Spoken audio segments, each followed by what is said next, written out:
The woods were too quiet, and that was the first thing that told me something was wrong. I had been walking that trail behind my house for 6 years, ever since I moved into the little cabin at the edge of Millbrook Ridge. I knew every sound that belonged there, the wind in the pines, the creek arguing with its own rocks, an owl somewhere past midnight, complaining about the cold. That night, none of it existed. No wind, no creek, no owl, just my own boots on wet leaves and my own breath, loud in my ears, like I was the only living thing left on the mountain. My name is Daniel Cole. Before you ask, no, I am not a soldier anymore, though I used to be. 4 years in a uniform, most of it spent patching people up instead of shooting at anyone, because I was a combat medic, not a trigger puller. When I came home, I traded my rifle for a stethoscope and became a paramedic for the county. It paid poorly and it broke my sleep schedule into pieces, but it let me keep doing the one thing I was ever good at, which was showing up when someone else's night went wrong. That night, my own night went wrong first. It started with a light in the sky. I was on my porch with a cup of coffee that had gone cold an hour before I noticed, watching the stars the way I always did before bed, when a streak of white fire cut across the dark and did not behave like a shooting star should. Shooting stars burn out. This one slowed down. It curved, like something was steering it, and then it dropped behind the ridge with a sound that rattled my windows and knocked a picture frame off my wall. I told myself it was a plane. I told myself a lot of things, standing there in my socks, staring at the orange glow rising from the trees a mile out. None of those things were true, and some part of me, the old soldier part, the part that used to run toward explosions instead of away from them, was already lacing up my boots before my brain finished making excuses. I grabbed my medical bag out of habit. If a plane had gone down, there might be survivors. If there were survivors, they would need someone who knew how to keep them breathing until real help arrived. I did not grab a weapon. I want to be honest about that, because it matters later. I am not the kind of man who reaches for a gun first. I reach for a bandage first. That has always been my problem, and it turned out to be the reason I am telling you this story at all. The glow led me through a stretch of forest I had never walked before, off any trail, through brush that tore at my jacket and roots that tried to take my ankles. When I finally broke through into a clearing, I stopped so suddenly I nearly fell over my own feet. There was no plane.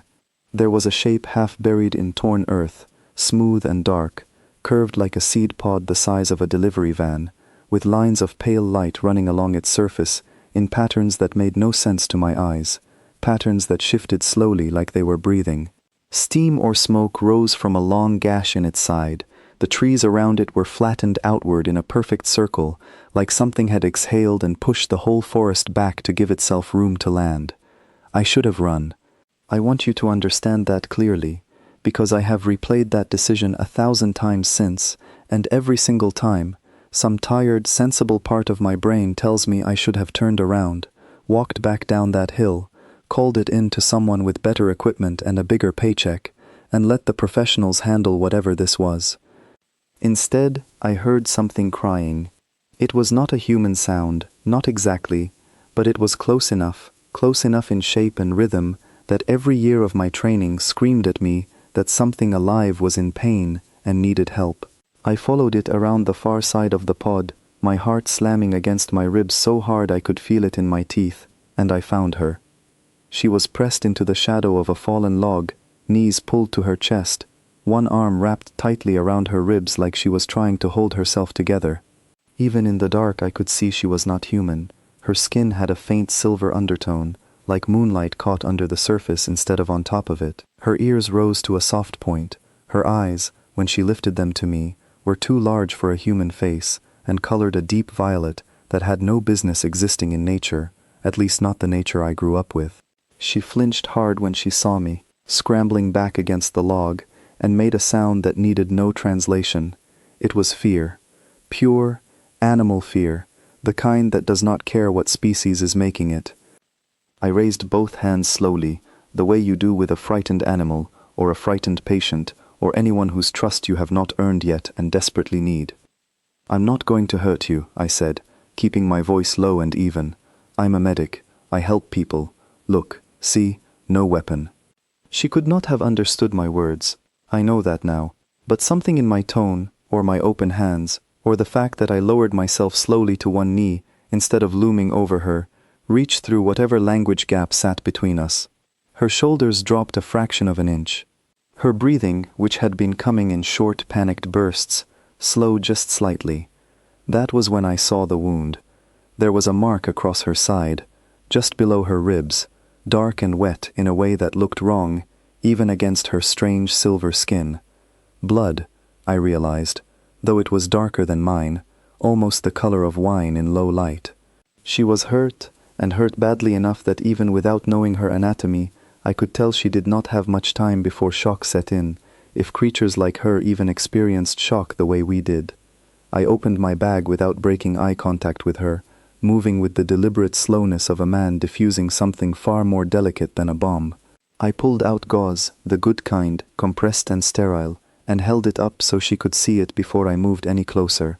"This is going to help," I said, more to soothe her with sound than because I expected her to understand a word of it. "I'm going to put pressure on it. It's going to hurt for a second, and then it's going to hurt less."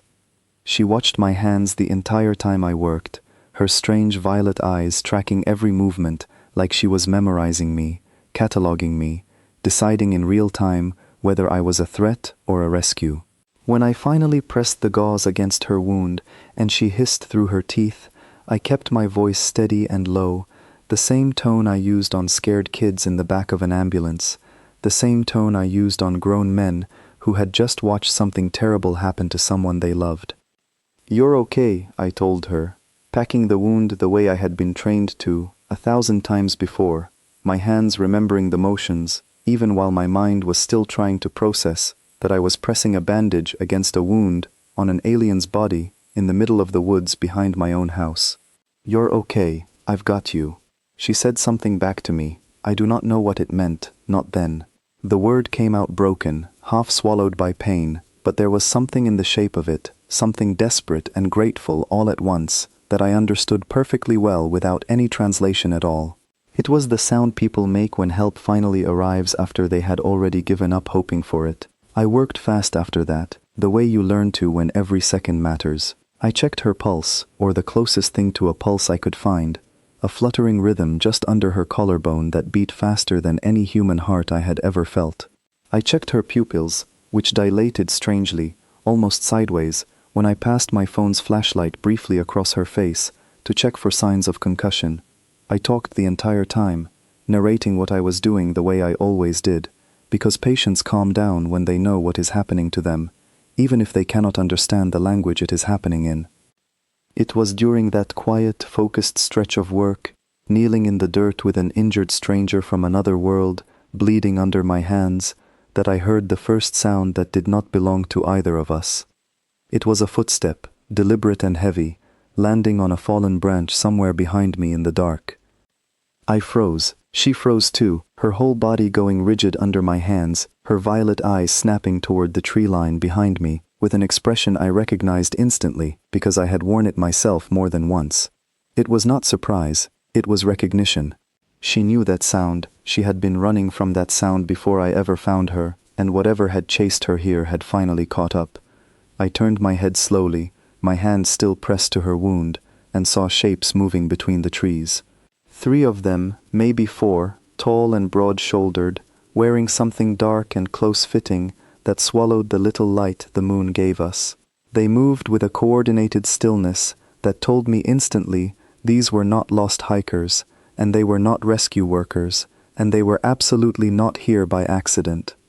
One of them raised an arm, and something on his wrist caught a thin sliver of moonlight, a device of some kind, angular and cold-looking, nothing like anything I had ever seen in my life. The girl beside me made a small, broken sound, and grabbed a fistful of my jacket with a strength that surprised me, pulling me half a step closer to her like I was the only solid thing left in her entire collapsing world. I looked at her face, streaked with something that might have been dirt or might have been dried blood, her violet eyes wide and pleading in a language that needed no translator, and I understood, with a clarity that settled over me like cold water, that whatever happened in the next few minutes, I was not going to be the kind of man who stood up and walked away. I had spent my whole life running toward people who needed help. I was not about to stop now, just because the person needed the help had come from somewhere I could not begin to point to on a map. The figures in the trees kept coming, closing the distance with the calm, unhurried confidence of people who had done this before, people who expected no resistance at all from a single unarmed medic kneeling in the dirt beside their target. I shifted my weight, moving myself slightly in front of her, without fully standing, my medical bag still open on the ground beside me, gauze still wrapped around my fingers, red under the moonlight, and I did the only thing that felt honest in that moment. I stayed exactly where I was. "Whatever you want with her," I said out loud, my voice steadier than I felt, pitched toward the shapes closing in through the trees, even though I doubted a single word would mean anything to them. "You're going to have to go through me first." The girl's fingers tightened on my jacket. Somewhere behind those approaching figures, the wrecked pod ticked and hissed as it cooled, the pale lights along its hull dimming one by one like a heartbeat slowing down. The wind, which had been absent all night, finally returned, cold and sharp, cutting through the clearing and carrying with it the smell of scorched earth and something metallic that I would later learn was the scent of technology burning from the inside out. I did not know, kneeling there in the dark with a stranger's blood on my hands and a stranger's fear locked around my sleeve, that I was about to make a choice that would ripple outward across more worlds than I could have named if you gave me 100 years to study a map of the stars. I did not know that somewhere far above the clouds, sensors far more advanced than anything humanity had ever built were already recording the coordinates of this exact clearing, flagging it, transmitting it outward to places I had never heard of and would soon become impossible to avoid. I only knew one thing, the same thing I had known my entire adult life, the thing that had gotten me through every terrible night before this one. Someone was hurt, and someone was in danger, and I was not going to leave. The first of the figures stepped fully into the moonlight, and for the first time, I saw its face clearly enough to understand that whatever it was not wearing a mask. That was simply its face, sharp-featured and pale, with eyes that reflected the moon back at me, the way an animal's eyes do in headlights. It looked at me the way you look at an insect that has wandered somewhere it does not belong. Then it raised its arm again, and this time I understood, with a sick drop in my stomach, exactly what that device on its wrist was for. The girl behind me whispered something in her broken, desperate voice, one word repeated twice, and even without understanding it, I knew exactly what it meant, because it was the only thing left to say in a moment like that. Run. I did not run. I planted my feet in the torn earth of that impossible clearing, kept my body between her and the approaching shapes, and waited for whatever was coming next, my heart pounding so loudly in my chest that for one strange, suspended second, it was the only sound left in the entire silent forest. The first shot did not sound like a gunshot. It came as a low humming crack, more felt than heard, a pressure wave that pushed against my chest before the pain even had time to arrive. I had been shot at before, back when I wore a uniform, and I knew the sound of rifles and the sound of pistols and the sound of shrapnel tearing through canvas tents. This was none of those. This was something colder, something that hit like a fist made of light, and it caught me high in the shoulder as I turned my body to shield the girl behind me. I did not fall. I remember that clearly, because falling was the one thing I refused to let myself do. If I went down, there was nothing left standing between her and whatever came next, and some part of my brain, the part that had spent years learning to keep moving no matter what damage my body had taken, simply refused to let my legs give out. The second shot hit my ribs on the same side, and this one did knock the air out of me in a single violent gasp. I felt it more than heard it, a deep, bruising impact that folded me slightly forward, and I remember thinking, with strange clarity, that it did not feel the way I expected getting shot to feel. There was heat first, then a numbness that spread outward from the point of impact like ice water poured under my skin, and only after that came the pain, sharp and total, arriving late to a party it had already ruined. Behind me, the girl screamed my name. I do not know how she learned it that fast. Maybe she had heard the men calling out to each other and heard me answer. Maybe some part of her simply understood what a name meant to a frightened person, even without a language to explain it. All I know is that in the middle of that chaos, in the middle of pale light weapons and impossible attackers, and a forest gone completely silent around us, she screamed a word that sounded almost exactly like Daniel, and something in me answered it, some stubborn animal part of my spine that refused to bend. The third shot caught me in the leg, and that one did drop me to one knee, though I twisted as I fell to keep my body angled toward her, keep myself between the girl and the three shapes advancing through the trees, with the calm, unhurried confidence of hunters who had never once in their lives expected prey to fight back. I want to tell you I felt brave in that moment. I did not. I felt terrified, and furious, and strangely focused, the way you feel when your body has already made a decision and your mind is simply along for the ride, watching itself do something it cannot quite believe. "Get behind the pod," I managed to say, my voice cracking around the words, spitting blood I had not even noticed pooling in my mouth. "Get down, get low, go." She did not move. I felt her hands on my back instead, small and shaking, and desperately trying to pull me backward, away from the line of fire, and I understood in that instant that she was trying to save me the same way I was trying to save her, both of us too stubborn to simply do the sensible thing and let the other one take the hit alone. The fourth shot caught me across the back as I turned to push her toward the wrecked pod, and this one dropped me fully onto my hands and knees in the churned mud, my vision swimming, my breath coming in short, wet gasps that told me more than any monitor could have that something inside my chest had gone seriously wrong. I remember the mud under my palms.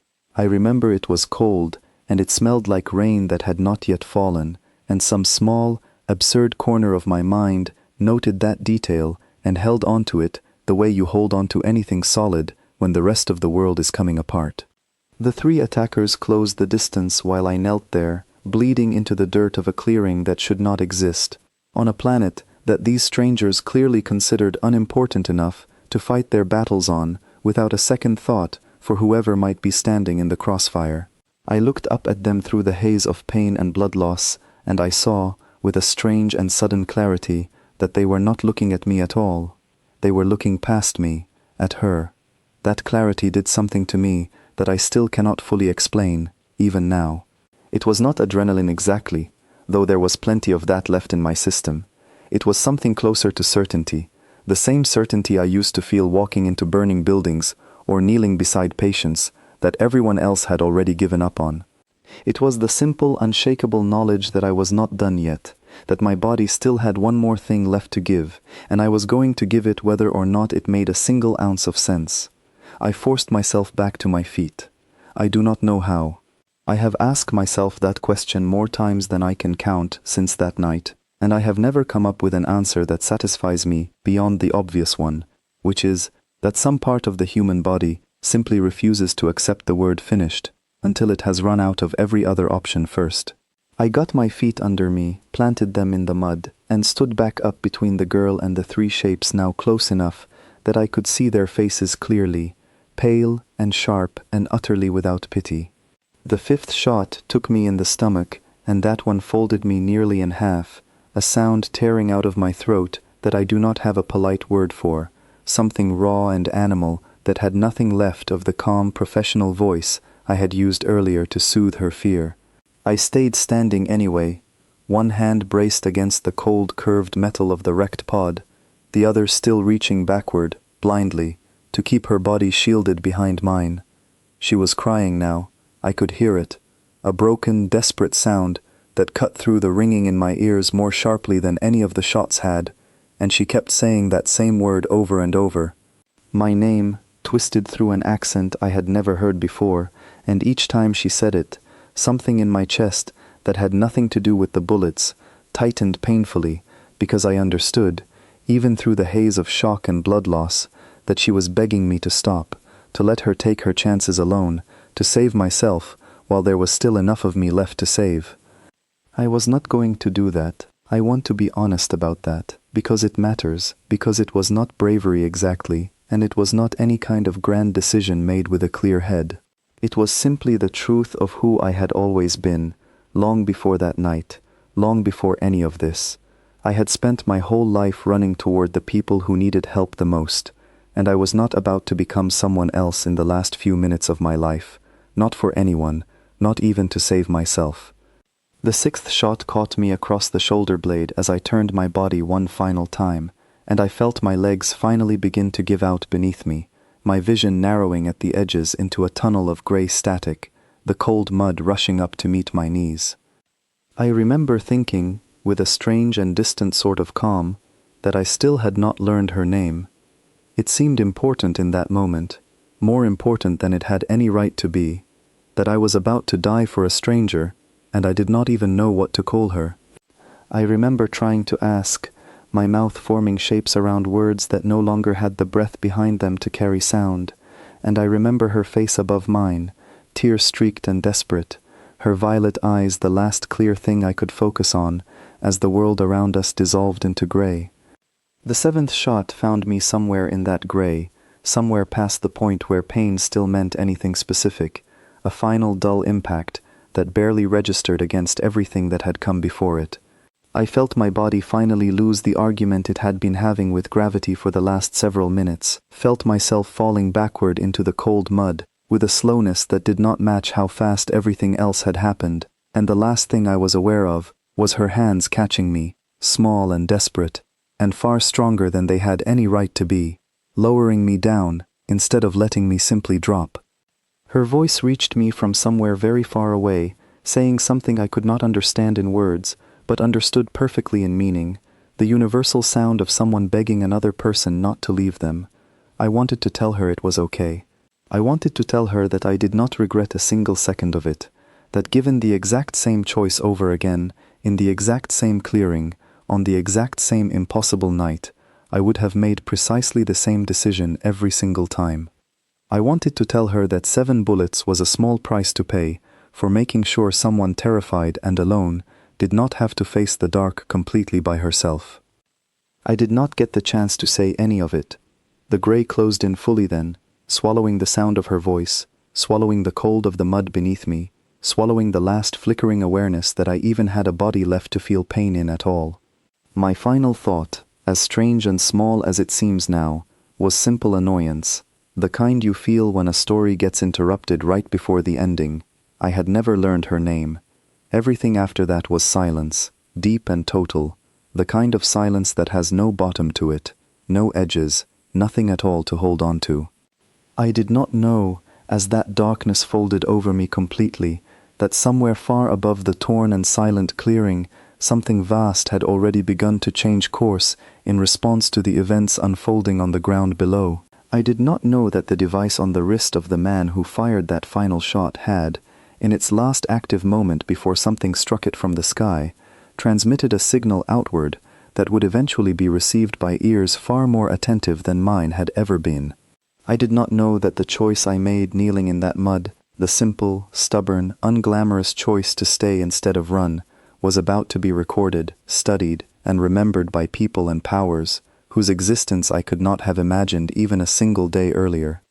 I only knew the dark and the cold and the fading echo of someone crying out a name I had barely had time to learn how to answer to before everything I understood about my own small, ordinary life came to its end in a clearing behind my own house.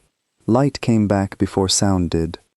It was soft at first, a pale grey glow pressing against my closed eyelids, and for a long, confused moment I thought I was simply waking up in my own bed, that the entire night in the clearing had been some strange, vivid dream brought on by too much coffee and too little sleep. Then I became aware of the ache in my body, deep and total, running through muscle and bone in a way no ordinary dream could ever leave behind, and I understood, even before I opened my eyes, that whatever had happened to me had been real. I opened my eyes slowly, blinking against a light that seemed to come from everywhere at once, with no single source I could point to, no ceiling fixture or window to explain it. I was lying on something firm but not uncomfortable, a surface that seemed to gently adjust itself to the shape of my body as I shifted, and above me was a ceiling unlike anything I had ever seen, smooth and pale, threaded through with faint lines of light that pulsed slowly, almost like a heartbeat. I tried to sit up, and my body responded with none of the resistance I expected. There was no sharp intake of breath from pain, no protest from ribs that should have still been shattered, no burning ache from a stomach wound that should have killed me long before anyone had the chance to treat it. I looked down at myself, half convinced I was still dreaming, and found smooth, unmarked skin where 7 wounds should have been. As I sat there for a long moment, running my fingers over my own ribs, my own shoulder, my own stomach, searching for scars that simply were not there, and I felt something close to panic rising in my chest, not because I was hurt, but because I very clearly should have been, and was not, and could not explain why. "You are healed," said a voice from somewhere nearby, calm and measured, speaking English with a strange, careful precision, as though every word had been chosen individually and set down with great care. "Please do not be alarmed. The process was thorough. There should be no lasting damage." I turned toward the voice and found a figure standing a respectful distance from the bed I was lying on, tall and slender, with skin the color of pale stone and eyes that seemed to catch and hold the ambient light of the room in a way human eyes never could. It wore something simple and dark, fitted close to its body, with no obvious markings or decoration, and it stood with the kind of stillness that told me immediately this was someone accustomed to waiting, someone whose patience had been trained rather than simply inherited. "Who are you?" I asked, my voice rough and unused, the words scraping out of a throat that felt like it had not spoken in far longer than the length of one night. "Where am I? What happened?" "There will be time for every question," the figure said, inclining its head slightly, a gesture that felt almost like a bow, though restrained, controlled, like it was holding back from something much deeper. "My name, translated as closely as your language allows, is Senek. I have been assigned as an attendant to the one you protected. You have been unconscious for a considerable time. Your body required extensive repair." "How long?" I asked, though some part of me was not sure I wanted the answer. 19 of your days," Senek said, and something in the careful, measured way it delivered that number told me it understood exactly how strange that would sound to someone who had only expected to close his eyes for a single night. 19 days. I sat with that number for a long moment, turning it over, trying to make it fit into a life that, as far as I understood it, was still supposed to involve shift schedules at the county dispatch office and an apartment with unpaid bills stacking up on the counter. 19 days meant people would have noticed I was missing. 19 days meant search parties, maybe. Or at the very least a very concerned voicemail from my supervisor, wondering why I had not shown up for 3 straight rotations. "The girl," I said, the memory of her voice, cracked and desperate, calling my name through the dark, rising up sharply enough that it pushed everything else briefly out of my mind. "Is she okay? Is she alive?" For the first time since I had opened my eyes, something shifted in Senek's carefully composed expression, something that might have been the alien equivalent of surprise, or perhaps something closer to quiet respect. "She is alive," Senek said. "She has not left this section of the vessel since your injuries were treated. She has asked after your condition more times than I am able to count." Vessel.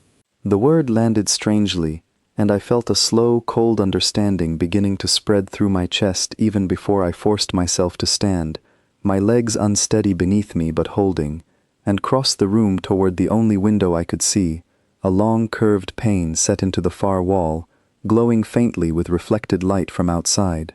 I do not have words that fully capture what I saw when I looked through that window, and I have tried, many times since, to explain it to people who were not there, and simply cannot picture it the way I still can, clear and impossible, every time I close my eyes.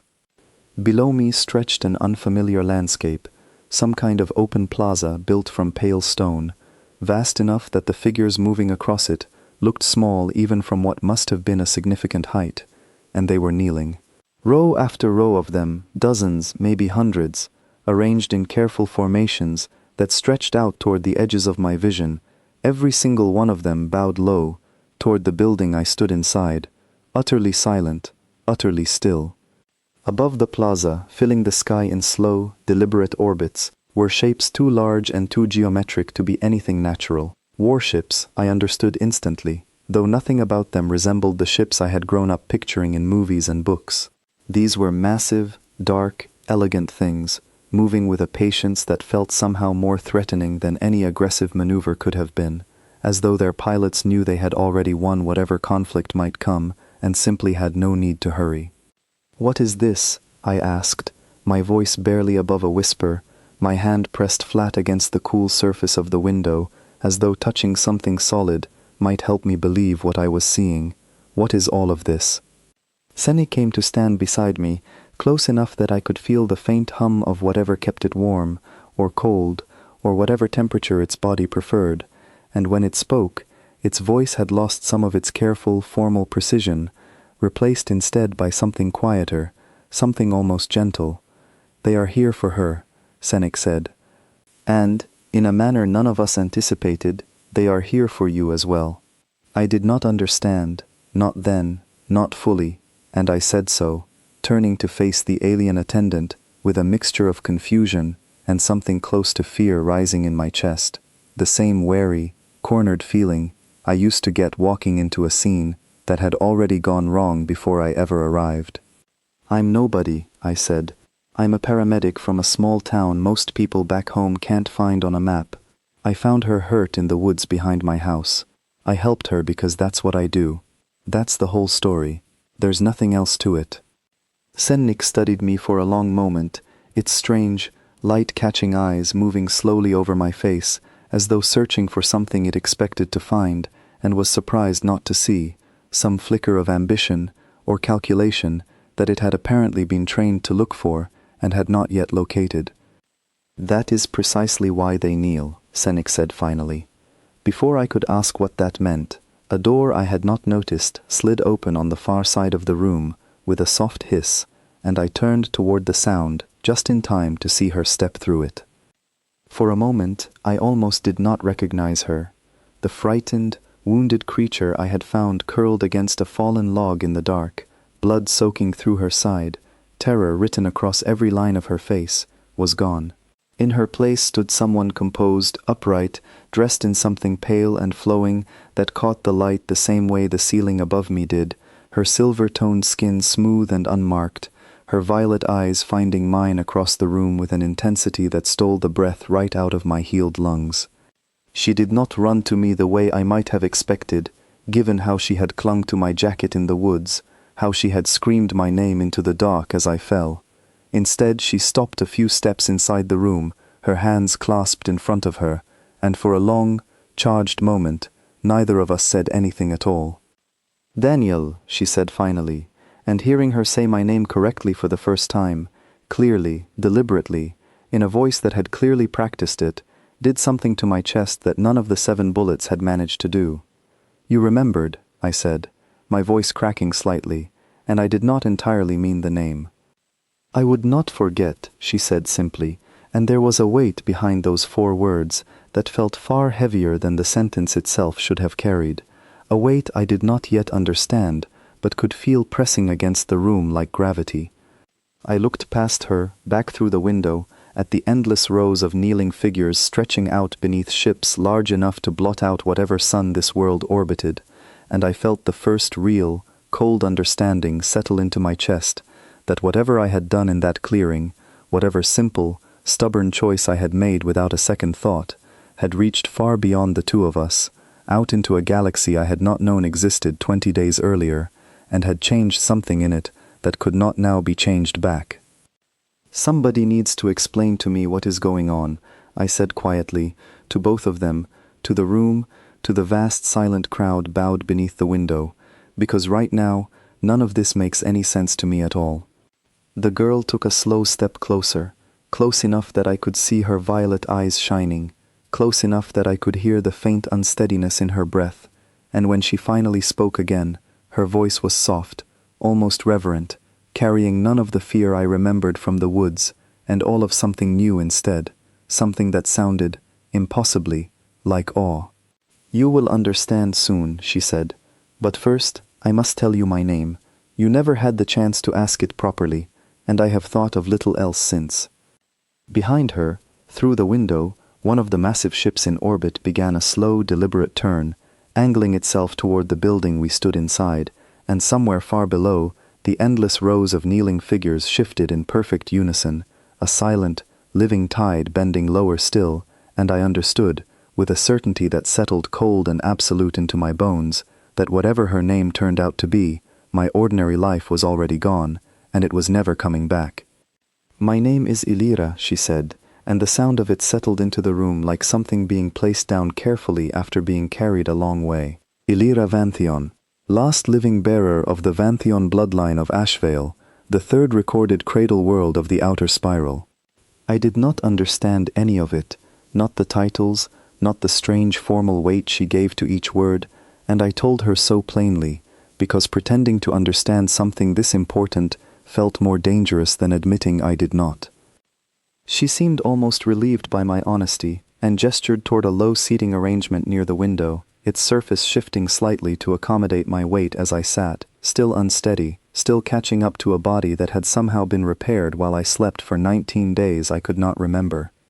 "There are things you need to know," Illyra said, settling across from me, her hands folded neatly in her lap, though I noticed they were not entirely still, a faint tremor betraying nerves that her composed posture worked hard to hide. "Things that will sound impossible to you, because you come from a world that has not yet touched the wider dark between the stars. I will try to explain them as simply as I can, though I do not promise to succeed."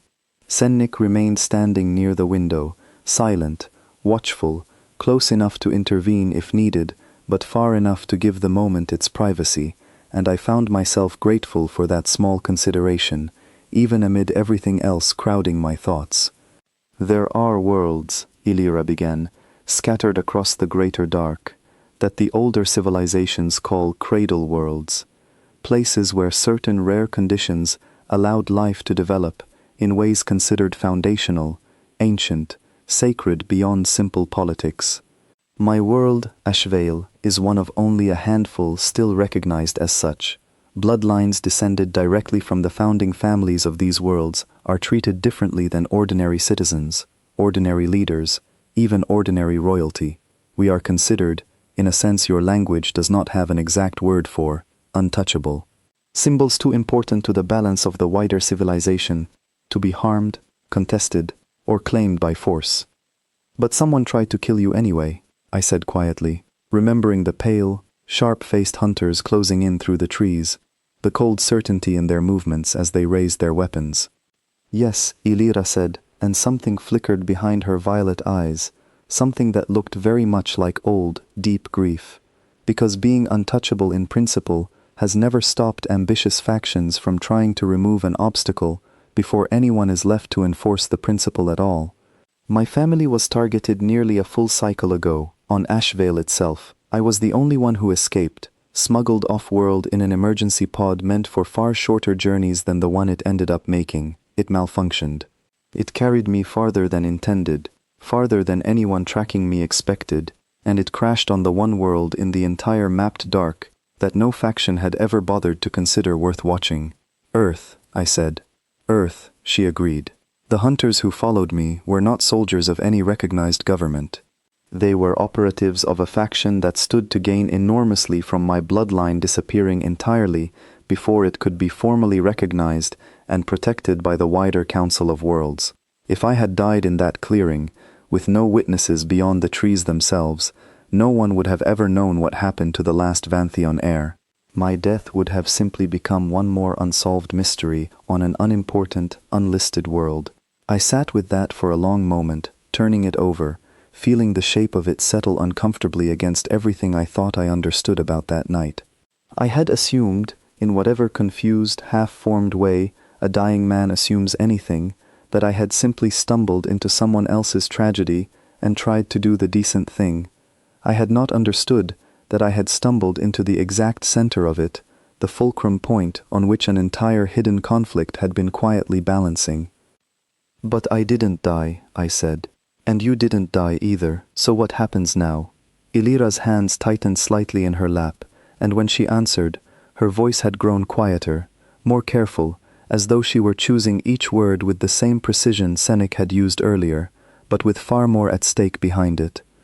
What happens now is the reason there are ships in orbit above us, and dignitaries kneeling in the plaza below, she said.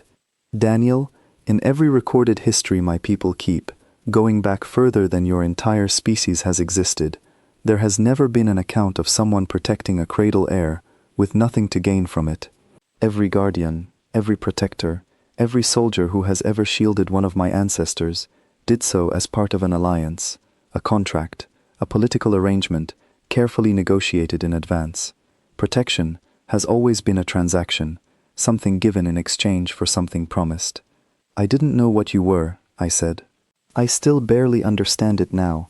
I just saw someone hurt and scared, and I did what I always do. I know, Illyra said, and there was something almost fierce in the way she said it, something that cut through the careful formality she had been holding on to since she walked into the room. That is precisely the point. You expected nothing, you asked for nothing. You did not know my name, my bloodline, my worth to anyone beyond that single frightened moment in the trees. You simply chose, again and again, 7 separate times, to keep standing between me and the people trying to end my life, without a single thought for what it might cost you, or gain you in return. She leaned forward slightly, her violet eyes bright with an intensity that made it hard for me to look away, even though some instinctive part of me wanted to. There is an old word in my language, she continued. It does not translate cleanly, but the closest meaning your language allows is something like unbound guardian, or perhaps, more simply, one who shields without condition. It is a role spoken of in our oldest records, our oldest stories, treated by scholars for thousands of cycles as something more myth than history, because no one alive has ever witnessed it performed in truth. Until you. The weight of that landed on me slowly, the way heavy things sometimes do, arriving in pieces rather than all at once. I thought about the ships circling patiently overhead, about the endless rows of kneeling figures stretching across the plaza below, and I understood, with a sinking, uneasy feeling, that none of that had anything to do with politeness or celebration. It had to do with precedent, with proof, with the fact that something the wider galaxy had considered a comforting old story had just walked, bleeding and stubborn, out of a small forest on an unlisted planet.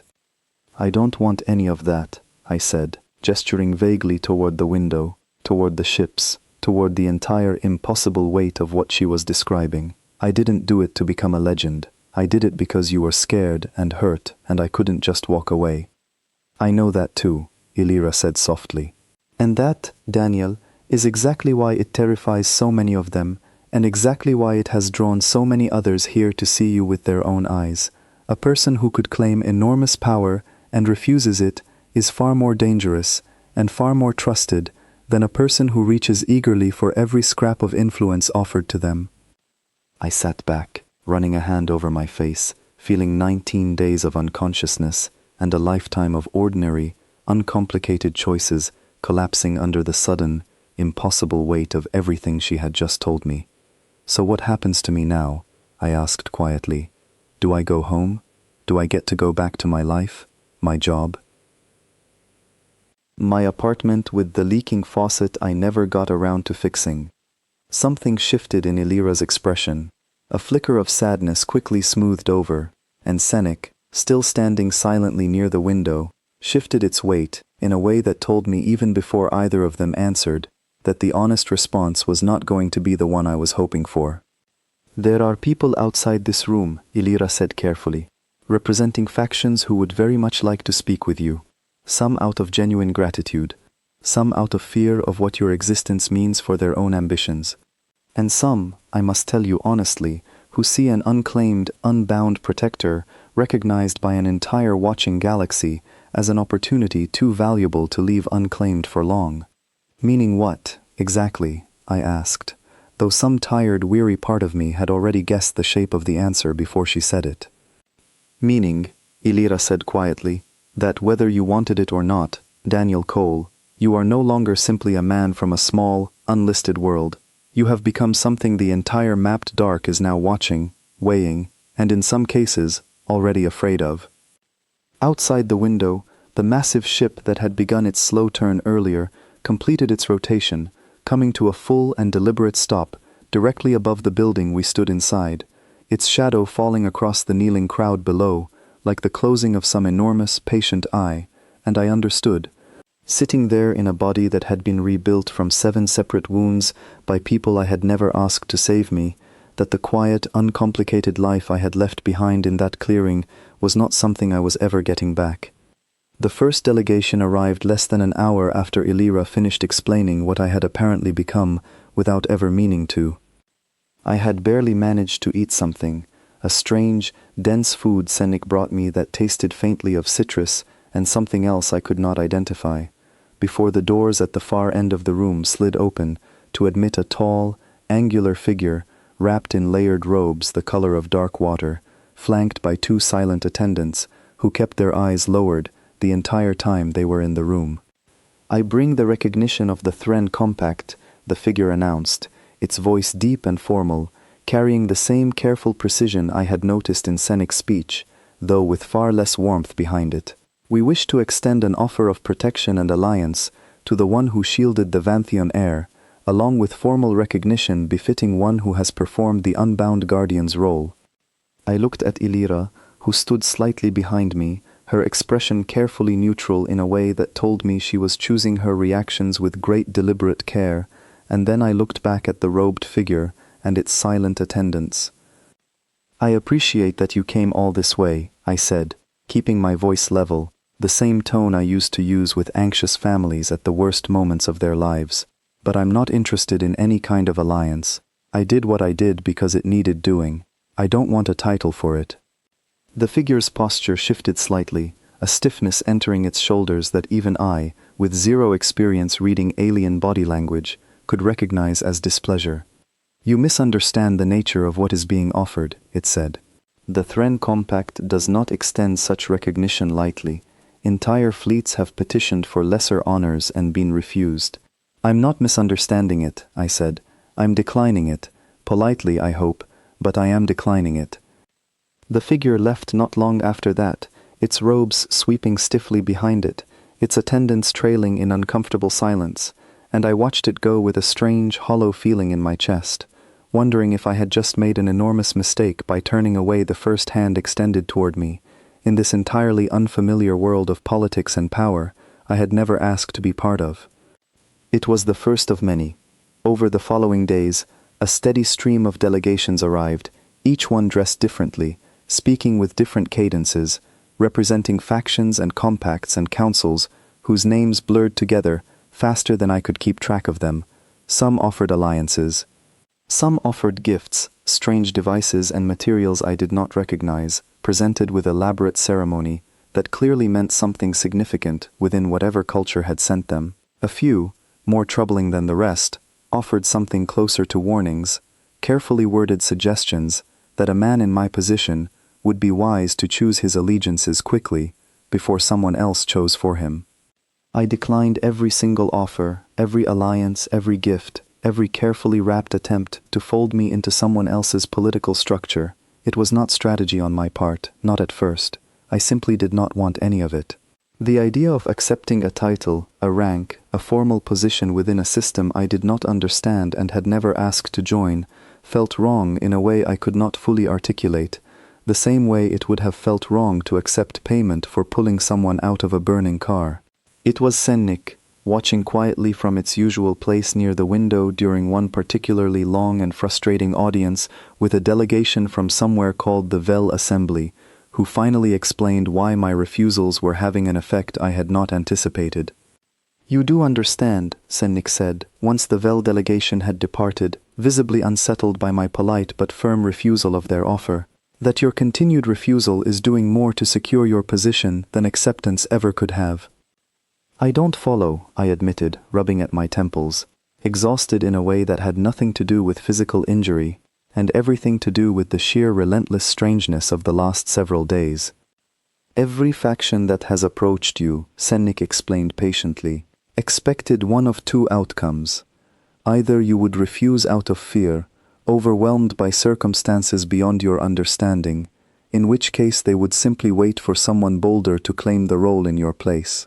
Or you would accept eagerly, drawn by the promise of power and protection, in which case they would immediately begin the long, familiar process of managing you, shaping your decisions, folding your influence into their own ambitions. And instead, I said slowly, beginning to understand. Instead, Sennik continued, you have refused calmly, consistently, and without any apparent fear or hesitation, not because you are playing a deeper strategy, but because you genuinely want none of what is being offered. That is a category of response none of them were prepared for. A person who could claim significant power and simply does not want it is, in the careful calculations of every faction that has approached you, the single most trustworthy kind of person imaginable. I sat with that for a long moment, thinking about every delegation that had come through that room, every carefully worded offer I had turned down without much thought, beyond a simple, stubborn certainty that none of it felt right. I had not been playing any kind of game. I had simply been telling the truth every time, and it turned out the truth, delivered plainly and without hidden angles, was rarer in these halls than I could have possibly imagined. Illyra, who had remained close by through nearly every one of those long, strange audiences, spoke up from where she sat near the window, her voice quiet but certain. There are some, however, who see your refusals differently, she said, not as trustworthiness, but as a threat to be removed before it becomes permanent. That warning proved accurate 2 days later. I was walking through a quiet corridor near the section of the vessel where I had been staying, accompanied by Sennik and a pair of Illyra's personal guards, when the lights along the corridor flickered once, briefly, in a pattern that made every alien in the group tense visibly, weapons appearing in their hands, with a speed that told me this was not the first time they had trained for exactly this moment. Move, Sennik said sharply, its careful formal precision dropping entirely, replaced by something urgent and clipped. Now, I did not argue. Years of running toward danger had at least taught me the difference between a moment for questions and a moment for motion, and I moved, following the guards down a side corridor as the lights flickered again, this time accompanied by a low tone that clearly meant something serious to everyone around me, even if it meant nothing to me. We reached a sealed door just as the corridor behind us filled with the same low, humming pressure I remembered from that first terrible night in the clearing, and I understood, with a cold, sinking certainty, that someone had followed the same reasoning that had sent hunters after Illyra in the first place, and decided that removing me quickly, before my unclaimed status hardened into something permanent, was worth the enormous risk of an attack aboard a vessel this heavily watched. The attempt failed. Illyra's guards were faster and better prepared than the 3 attackers who had cornered us in the woods behind my house, and within minutes, the corridor had gone quiet again, the threat neutralized, though not without leaving me shaken in a way I had not expected, my hands trembling slightly as the adrenaline began to fade. Illyra found me not long after, her expression a mixture of fury and fear that I had not seen on her since the night we first met. This cannot continue, she said, taking my hands in hers, her grip tight enough that I could feel the tremor still running through her fingers. You cannot remain unclaimed forever, Daniel. Every day you refuse a formal position, you remain a target for anyone who fears what you represent, and a prize for anyone who wishes to claim you before someone else does. So what do you want me to do? I asked, more tired than I had ever felt in my life, tired in a way that had nothing to do with sleep. Pick a side, accept a title, become exactly the kind of person all of this has been trying to force me into becoming. No, Illyra said quietly, shaking her head, her violet eyes steady on mine, despite everything that had just happened. I want you to remain exactly who you are, but I also want you to understand that remaining unclaimed does not mean remaining undefended. There is a difference, and it is a difference I intend to make certain the rest of this council understands clearly, whether they wish to or not. I did not fully understand what she meant in that moment, standing in a corridor that still smelled faintly of scorched metal from an attack that had nearly ended me a second time. It would take several more days, and a confrontation far larger than anything that had come before it, for me to understand exactly what Illyra intended to do, and exactly how far she was willing to go to make certain that the man who had taken 7 bullets for her would never again have to stand alone against anyone who wished him harm. The message reached Earth 11 days after the attack in the corridor, though I did not learn that until much later, once Senec finally managed to piece together a timeline that made sense across two completely different calendars. I found out the way you might expect a man in my position to find out, which is to say suddenly, and without any warning at all, during what I had assumed was going to be another routine, exhausting meeting with yet another faction, eager to explain why their particular alliance was the only sensible choice for a man in my position. Instead, the door slid open to reveal Senec, uncharacteristically flustered, moving with none of its usual measured calm.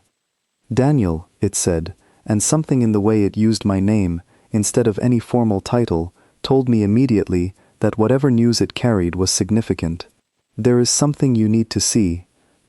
I followed it down a corridor I had not walked before, toward a section of the vessel Illyra had described only briefly as a place for viewing distant transmissions, and when the doors opened, I found myself standing in front of a curved wall covered entirely in shifting light, displaying an image that took several long seconds for my mind to fully process.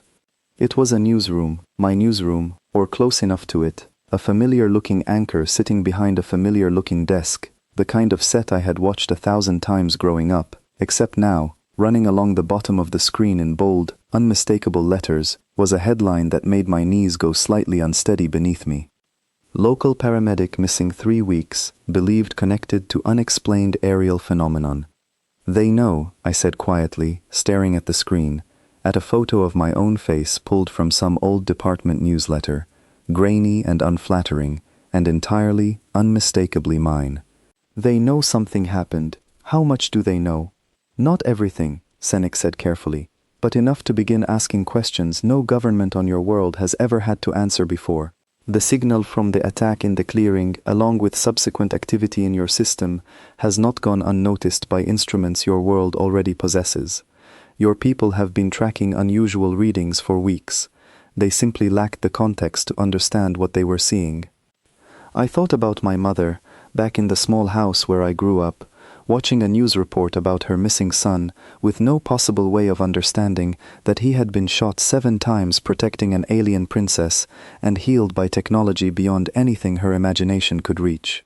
I thought about my old unit, the friends I had served alongside, wondering what had happened to the quiet, steady medic who always showed up when things went wrong. The weight of it settled over me heavily, guilt tangled together with something that felt uncomfortably close to grief. "I need to contact them," I said. "My family, my people. They deserve to know I'm alive, even if they can't know everything yet." Illyra, who had entered the room quietly behind Senec, nodded slowly, though I could see hesitation in the set of her shoulders. "It can be arranged," she said. "But Daniel, once contact is made, once your government understands even a fraction of what has happened here, there will be no return to the quiet world you left behind. They will have questions, demands perhaps. And other worlds, watching this unfold, will begin to form their own opinions about your entire species based largely on what you do next.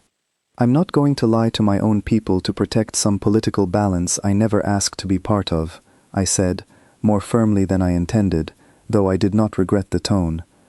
"They deserve honesty. That's the one thing I can still offer them, even after everything else has changed." The contact, when it finally happened, was strange in ways I had not prepared myself for. I sat in front of a device that Senec assured me could translate and transmit a signal my own government's instruments would be able to receive, and I found myself, after weeks of silence, speaking into what felt like an enormous, echoing void, uncertain whether anyone on the other end would even understand what they were hearing. They did. Within hours, a response came back, garbled and imperfect, filtered through equipment never designed for a conversation like this one, but unmistakably human, unmistakably real, a voice belonging to someone from my old command structure, cautious and disbelieving, and desperately relieved all at once. What followed over the next several days was a strange, careful negotiation, conducted across a gulf far wider than any diplomatic distance I had trained for as a soldier. My government wanted proof. They wanted guarantees. They wanted, more than anything, to understand what kind of galaxy their world had just been quietly pulled into, and whether that galaxy considered humanity a threat, a curiosity, or something else entirely.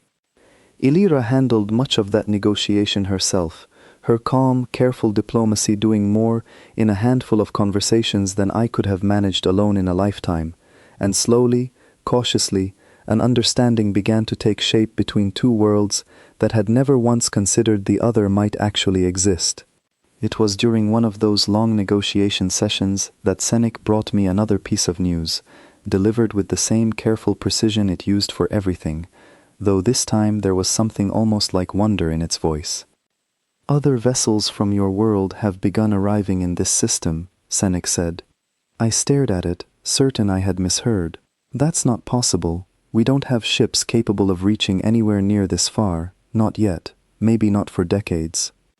"And yet," Senik said, gesturing toward the viewing wall, which shifted to display a new image, a cluster of unmistakably human-made vessels, small and simple, compared to the massive warships still patiently orbiting overhead, but present nonetheless, holding careful formation at the edge of the system.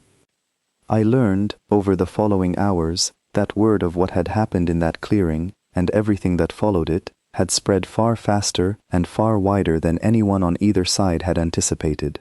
Not simply the political story of an heir rescued and a bloodline preserved, but the smaller, stranger detail that seemed to matter more to certain factions than anything else. A man from an unlisted, unimportant world had shielded a stranger with his own body, 7 times over, expecting nothing in return, asking for no alliance, no payment, no promise of future gain. That detail, more than any diplomatic overture Illyra's people could have crafted, had apparently done more to draw attention toward Earth than any amount of formal introduction ever could have managed on its own. Factions who had never bothered to notice my small, unremarkable homeworld were suddenly asking careful, pointed questions about what kind of people lived there, what kind of instincts they carried, and whether an entire species capable of producing someone like me, without training, without incentive, simply as a reflex, might be worth understanding a great deal more closely. "They are not approaching as conquerors," Senik explained, when I asked, worry tightening in my chest, at the sight of those unfamiliar warships still patiently circling overhead. "Nor purely as escorts, though that is the closest translation available to your language. They are approaching, in a sense, out of caution. A galaxy built for thousands of cycles on careful calculation and transactional alliance has just witnessed something it has no accurate model for, and caution, in this context, cuts in every direction at once." I looked out at the small cluster of human ships, tiny and vulnerable against the vast, patient shapes surrounding them, and felt a strange mixture of pride and fear tangled together in my chest. The same feeling I imagined a parent might have watching a child step, for the first time, into a world far larger and far more dangerous than anything they had prepared for. "What happens now?" I asked quietly, more to myself than to Sennik or Illyra, though both of them heard it anyway. Neither of them answered right away. Instead, Illyra crossed the room and took my hand, her fingers steady now in a way they had not been since the attack in the corridor, and together we watched the small cluster of human ships hold their careful formation against the vast unfamiliar backdrop of a sky none of us had ever imagined my own people would reach so soon, all because one ordinary man had made one simple unglamorous choice on one ordinary night that had never asked to become extraordinary at all.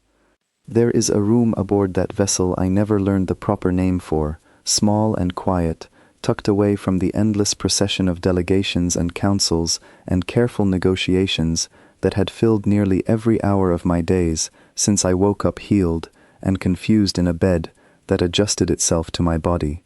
Illyra showed it to me during a rare stretch of calm, a space with a single curved window looking out not at the crowded plaza below, but at open space itself, distant stars scattered across a darkness deeper than anything I had ever seen from Earth. We sat there together, the two of us, for the first time without Senik hovering nearby, without guards stationed at the door, without a single delegation waiting outside to press some new offer or veiled threat into the fragile, uncertain peace we had managed to build over the previous weeks. You look tired, Ilira said, studying my face in the soft light of distant stars. I am tired, I admitted. I keep waiting for this to start feeling normal, and it never quite does. She was quiet for a long moment, her violet eyes fixed on the window, on the slow, silent drift of stars that had, until recently, been nothing more to me than distant points of light in a night sky over a small house on a quiet ridge. It will not feel normal, she said finally. Not because you are incapable of adjusting, but because what you did was never meant to feel normal. Daniel, I have spent my entire life surrounded by careful calculation. Every kindness I have ever received came attached to an expectation, spoken or unspoken. Every protector who has ever stood near me did so because it served some larger purpose beyond simply keeping me safe. You are the only person, in my entire life, who has ever protected me without wanting anything from it at all. I don't know how to be anything else, I said honestly. I never learned how to calculate kindness. It always just seemed like the obvious thing to do. That is precisely why the galaxy now finds itself in such difficulty, Ilira said, and there was something almost amused in her tone, though the weight beneath it remained entirely serious. You must understand, Daniel, the systems that govern the wider dark were built across thousands of cycles on the assumption that every action carries a transaction behind it. Alliances are built on mutual benefit. Protection is offered in exchange for loyalty. Even acts that appear selfless, when examined closely enough, almost always reveal some deeper calculation underneath. Your people, it seems, do not always operate that way, and that single fact is more disruptive to the old order than any fleet could ever hope to be. I thought about that for a long moment, watching the stars drift slowly past the window, thinking about every delegation I had turned away, every offer I had declined simply because it felt wrong, not because I had calculated some deeper advantage in refusing it. So what happens now? I asked, the same question I had asked Sennik days earlier, though this time I ask it with something closer to genuine curiosity than fear. Now, Ilira said, turning to face me fully, her expression steady and warm in a way I had rarely seen since that first terrified night in the clearing. The wider dark begins to reckon with something it has never had to account for before. A species capable of instinctive, unconditional loyalty, offered freely to strangers, without calculation, without expectation of return. Some factions will find that terrifying, others will find it invaluable. Nearly all of them will find it impossible to plan around, which, in a galaxy built entirely on careful planning, may prove more disruptive than any single act of aggression ever could. I never meant to declare war on anyone's entire system, I said quietly. I just wanted to help someone who was scared and hurt. I know, Ilira said, reaching across the small distance between us to take my hand, her fingers warm and steady around mine. And that, Daniel, is precisely the point. You did not mean to change anything. You simply acted the way you always act, without hesitation, without calculation, and in doing so, you changed everything anyway. We sat together in silence after that, watching the stars, and for the first time since waking up in that strange healing bed weeks earlier, I allowed myself to simply exist in the moment, without trying to calculate what came next, without worrying about delegations or attacks, or the impossible weight of an entire galaxy suddenly watching my every decision. It did not last long. The door slid open softly, and Sennik entered, its expression carrying the same careful precision it always did, though I had learned, over the past weeks, to read the subtle shifts beneath that careful surface, and what I read now was something that made my chest tighten, with a mixture of pride and quiet unease. Forgive the interruption, Sennik said, but you will both want to see this. We followed it back to the viewing room, where the curved wall now displayed an image that stole the breath clean out of my chest. The small cluster of human ships that had arrived days earlier had grown, more vessels joining the formation, unmistakably human in design, despite their unfamiliar surroundings, spreading out in careful, deliberate patterns across the edge of the system. How many? I asked quietly. More arrive by the hour, Sennik said. Word continues to spread, faster than any of us anticipated. It seems, Daniel, that your world did not require a formal invitation to reach out into the wider dark. It required only the knowledge that one of its own had already done something worth reaching for. I stared at the growing formation of human ships, small and determined against the vast unfamiliar backdrop of stars, and felt something settle in my chest that was not quite pride and not quite fear, but some strange, powerful combination of both, the same feeling I imagined every person before me must have felt, standing at the edge of something far larger than themselves, unable to look away and unwilling to retreat. Illyra stepped up beside me, her hand finding mine again, steady and warm, and when she spoke, her voice carried both the weight of everything that had already happened and the quiet certainty of everything still to come. "You did not simply save my life in that clearing, Daniel," she said softly. "You handed an entire galaxy a question it has never had to answer before, and now, whether it is ready or not, it must find some way to answer it." Outside the window, the ships continued to gather, patient and unhurried, drawn not by conquest, not by treaty, not by any careful political calculation at all, but by something far simpler and far more disruptive than anything the old order had ever prepared itself to face. Word had gotten out about what one of us had done for free, and now, one quiet arrival at a time, more of us were coming to see exactly what that meant. I stood at that window for a long time, Illyra's hand steady in mine, watching my own people gather at the edge of a galaxy none of us had known existed a month earlier, and I understood, with a certainty that settled deep and permanent into my chest, that whatever came next, whatever storms of politics and power and fear still waited beyond that window, it had all started with one simple, unremarkable choice, made by one ordinary man, kneeling in the mud of a quiet forest, refusing to leave a stranger to face the dark alone. That, more than any bloodline, any title, any fleet gathered above us, was the truth the entire watching galaxy would now have to learn to live with.